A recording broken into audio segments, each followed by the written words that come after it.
राकेश जी, शुरुआत आपसे ही करता हूं।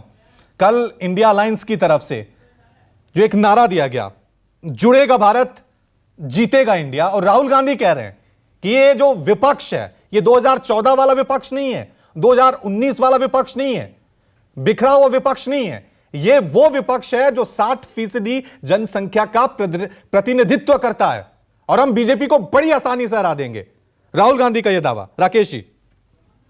देखिए रवि जी, राहुल गांधी का यह दावा खोखला है, किताबी है, इसकी जमीनी हकीकत से कोसों दूर है।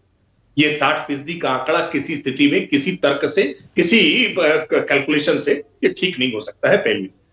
दूसरी बात, मेरा एक बहुत सामान्य सा सवाल है। आपके इस डिबेट में ही मुझे अलायंस दिखाई नहीं पड़ रहा है।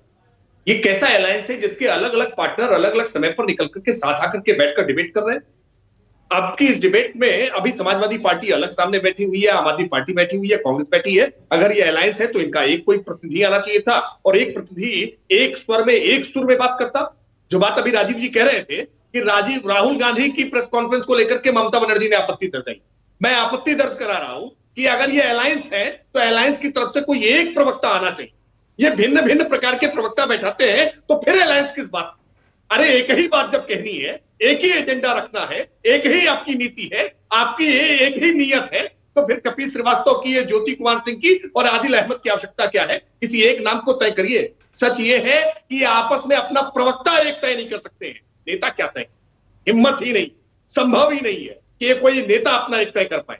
ना इनकी नीयत ठीक है, ना इनकी नीति ठीक है, ना इनके पास कोई नेतृत्व ठीक है। और मैं इसीलिए कह रहा हूं कि 9 दिन चले, 2.5 कोस की अवस्था है, 3 बैठकें कर चुके। जो सबसे महत्वपूर्ण काम है कि अपना नेता चुने और अपनी सीट शेयरिंग पर बात करें। इसमें अब तक एक ढेला भी काम इन्होंने नहीं किया, ना अब तक सीट शेयरिंग पर कोई बात कर पाए। ये बहुत महत्वपूर्ण सवाल है कि कांग्रेस पार्टी क्या पंजाब में, दिल्ली में, उत्तर प्रदेश में, पश्चिम बंगाल में क्या अपने आप को आत्मघाती कदम उठाएगी, क्या अपने आप को समाप्त कर लेगी? क्योंकि उत्तर प्रदेश में समाजवादी पार्टी, कपिल जी बैठे, पूछ लीजिए इनसे अभी, क्या ये उनको 25 सीटें, 20 सीटें, 30 सीटें देने के लिए तैयार हैं? और क्या इससे कम सीटों पर ज्योति जी से पूछ लीजिए कि कांग्रेस पार्टी उत्तर प्रदेश में लड़ने के लिए तैयार है? और अलायंस तो नेचुरल होगा ना, स्वाभाविक होगा ना। स्वाभाविक तो कोई लक्षण दिखाई नहीं पड़ते। जितने क्षेत्रीय छत्रप हैं, ये क्षेत्रीय दल, क्षेत्रीय छत्रप कांग्रेस के विरोध में उपजे हैं और ये कांग्रेस के साथ गठबंधन कैसे कर सकते हैं? ये स्वाभाविक गठबंधन नहीं है, स्वाभाविक मेल नहीं है। और इसीलिए इस गठबंधन की कोई दशा और दिशा आने वाले समय में सकारात्मक तौर पर दिखाई नहीं पड़ेगी। ये गठबंधन अंतर विरोधों से घिरा हुआ है। विरोधाभासी गठबंधन अपने आप एक एक गांठें खुल जाएंगी। ये केवल मोदी के विरोध में इकट्ठा हुए, सिंगल पॉइंट एजेंडा इनके पास है, मोदी हराओ।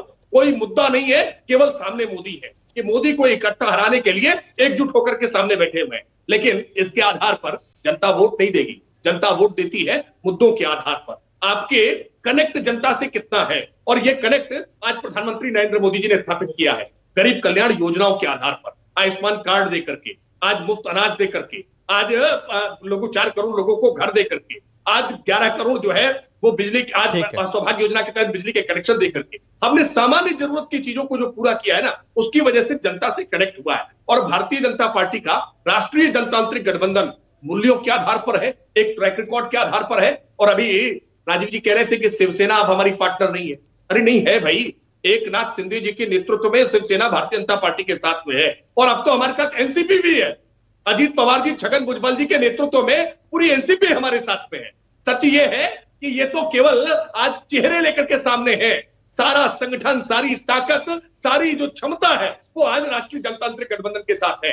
ये केवल फोटो अपॉर्चुनिटी है, केवल मीडिया में सुर्खियां हैं, केवल बयान है। सच ये है कि ताकत आज राष्ट्रीय जनतांत्रिक गठबंधन के साथ। ठीक है राकेश जी, आपने अपना पॉइंट रखा, लेकिन ये अभी जो आपने शुरुआत की थी कि देखिए 4 प्रवक्ता हैं, तो यही तो कह रहा हूं। देखिए बीजेपी को दिक्कत आ रही है, आपको भी दिक्कत आ रही है और आगे बीजेपी को भी दिक्कत आएगी। 4 प्रवक्ता एक साथ हमला आप पे बोलेंगे, यही तो इनकी स्ट्रेटेजी हो सकती है विपक्ष की। तो इसमें आपको डरना क्या? नहीं, मैं तो आग्रह कर रहा हूं, आपको 4 प्रवक्ता तो भारतीय जनता पार्टी के राष्ट्रीय जनतांत्रिक गठबंधन के साथ भी बुलाने चाहिए थे।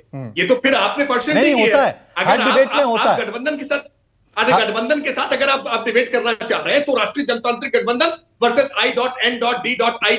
के साथ करनी चाहिए। फिर तो दोनों तरफ से बुलाने चाहिए। आज शिंदे गुट से आपको शिवसेना से बुलाना चाहिए, आपको एनसीपी छगन भुजबल और अजित पवार की गुट के हमारी साथ आपको हमारी बुलाना चाहिए। डिबेट में सबका वेलकम, हम सबको बुलाते हैं, जो आते हैं हम उनसे चर्चा नहीं, करते हैं, लेकिन मेरा ये तो मानना मानना है। होगा अगर- राकेश भाई, अगर- ये तो अगर मानना alliance होगा होता कि एकजुट होकर आप पे हमला कर रहे हैं और आपको थोड़ा सा डिफेंसिव मोड पे आना पड़ रहा है, ये तो नहीं, दिखा आज बिल्कुल हमें। बिल्कुल नहीं, बिल्कुल नहीं। मैं फिर कह रहा हूं, इस बात को दोहरा रहा हूं, अगर इनकी नीति एक है, नियत एक है, तो इनका प्रवक्ता एक आना चाहिए, और प्रवक्ता एक नहीं कर पा रहे हैं, तो इसका स्पष्ट निर्देश है, ये संदेश जा रहा है कि ये जो प्रवक्ता एक नहीं कर सकते, वो नेता एक क्या कर सकेंगे? क्या प्रधानमंत्री देश का ऐसे चलेगा? ये ठीक। कपिल जी अलग प्रधानमंत्री अपना बनाएंगे और ये ज्योति जी अपना अलग प्रधानमंत्री बनाएंगे और आम आदमी पार्टी अपना प्रधानमंत्री अलग लेकर चलेगी? ठीक है, मैं जवाब लेता हूं।